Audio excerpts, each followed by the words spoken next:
जब सुने के होई भोजपुरी गाना बस बजे के चाही गाना।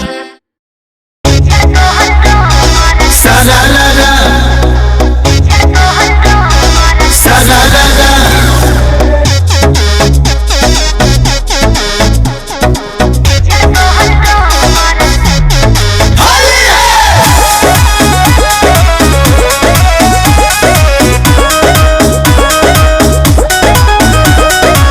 फगुओ के दिन केहू करेला जैसे अपना जीजा जी संगे करता रु जैसे हम ठीक करतनी बुझनी।